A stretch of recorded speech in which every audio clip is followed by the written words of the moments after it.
Hello friends, అందరూ బాగున్నారా? కాజు paneer curry చేసుకుంటున్నాం. పన్నీర్ తీసుకొని చిన్న చిన్న ముక్కలు కోసుకోవాలి. నేను చూపించిన సైజు చిన్న చిన్న ముక్కలు కోసుకోండి. బౌల్ తీసుకొని అందులో పన్నీర్ ముక్కలు వేసుకోవాలి. పన్నీర్ ముక్కలు మునిగేదాకా వాటర్ వేసుకొని శుభ్రం చేసుకోవాలి. కొద్దిగా సాల్ట్ వేసి శుభ్రం చేసుకున్న తర్వాత మళ్ళీ పన్నీర్లో ఉన్న వాటర్ని ఉంచుకోవాలి. పన్నీర్ పక్క తీసుకోవాలి. ఒక కప్పు నిండుగా కాజు వేసుకోవాలి.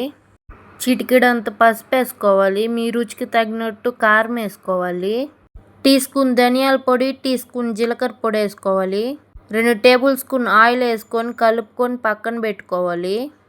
పెద్ద సైజు 3 టమోటాలు మిక్సీ పట్టుకోవాలి. మిక్సీ పట్టుకుని పేస్ట్ పక్కకు తీసుకోవాలి.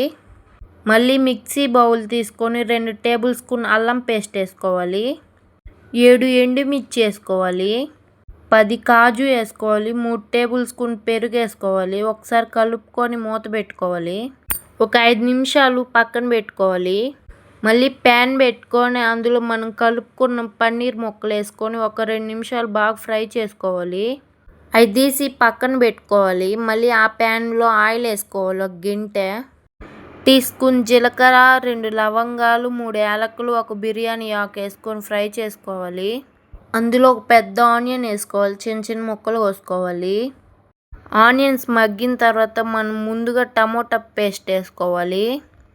చిటికెడు పసుపు, టీ స్పూన్ సాల్ట్ వేసుకొని బాగా ఫ్రై చేసుకోవాలి. మూత పెట్టుకోవాలి. 5 నిమిషాల తర్వాత టమోటాలు మగ్గుంటే ఇంకోసారి కలుపుకోవాలి. మనం ఇందాక చేసుకున్న పేస్ట్ వేసుకోవాలి. ఒకసారి బాగా కలుపుకోండి.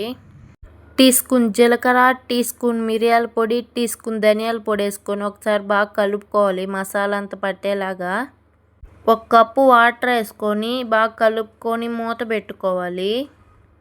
ఈ కిప్పు మిస్ అయింది. ఒక 5 నిమిషాల తర్వాత మూత తీసి కలుపుకొని 2 పచ్చిమిర్చి వేసుకోవాలి. కొద్దిగా కస్తూరి మేతి వేసుకోవాలి. ఫ్రై చేసుకొని పన్నీర్ ముక్కలు వేసుకొని ఒకసారి కలుపుకోవాలి. 1 టీ స్పూన్ గరం మసాలా వేసుకోవాలి. బటర్ వేసుకొని మూత పెట్టుకొని ఒక 5 నిమిషాల తర్వాత మూత తీసి ఇంకొకసారి కలుపుకొని కొద్దిగా కొత్తిమీర వేసుకోవాలి. కాజు పన్నీర్ కర్రీ రెడీ అయిపోయింది. ఒకసారి ట్రై చేసి ఎలా వచ్చిందో కామెంట్ బాక్స్లో చెప్పండి. ఈ వీడియో నచ్చినట్లయితే please subscribe my channel. Follow అవ్వచ్చు కదా. సూపరో.